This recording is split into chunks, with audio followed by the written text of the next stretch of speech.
Shabbat Shalom. Welcome to this week's 3-2-1. That's 3 comments in the Parsha and 2 minutes with 1 insight. It is the story of Noah, the flood, the whole shebang. There are 3 moments in Noah's life that I really want to highlight, draw out to give us an idea, an insight.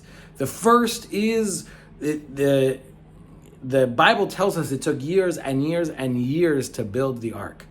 And just think for a moment what it would have been like on dry land, to be building the biggest boat everyone's seen, how long and how ridiculed and ostracized this man must have been, the commitment, faith, and dedication that led him on his path with his purpose to build this ark. Then he finally builds the ark, gets all the animals on the ark, closes it up, and then the floods really come. And imagine those, it's a little bit of debate. We'll say 40 days and 40 nights. It's actually unclear how long, but we'll give it 40 days and 40 nights. But that month and a half on that boat, would have been miserable by itself, sealed in, all the animals fighting, feeding, all the things that need to get done, just your family, and then also knowing that every single other human is dying outside the boat. Imagine the commitment, faith, purpose, the driven nature of what needs to be. Noah fulfills his purpose, saves humanity, and the very first thing he does after the rainbow gets on the ground, builds a vineyard. And the story tells us as soon as possible he gets very, very drunk. And in his drunkenness, disaster strikes his family, and one of his sons becomes estranged, separated, is othered and cursed by God after what happened with him and Noah. So here is the insight.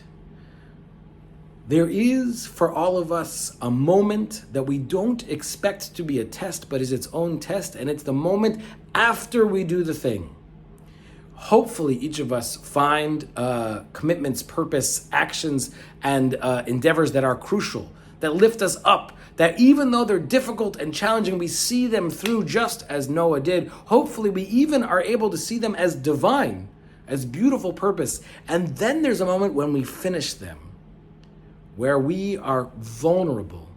We think we have made it to the end, but actually there is more life to live. There are more choices to make. There are more ways to be. I wonder if Noah had been aware of that vulnerability, if he would have, of course it's okay to have a drink, but he lost himself entirely. Is it possible not to trip at the finish line? Is it possible to be ready for the next challenge? To remember that in our life, it's not we have a thing, we complete it, and then we're done, but there's always 100 things going on, 100 purposes, 100 possibilities, and even when we finish one, it doesn't mean there's not a bunch more. This Shabbat, I wish us the chance to find divine purpose, and I wish us the chance to complete it and to immediately begin again our next journey, our next challenge. Shabbat Shalom.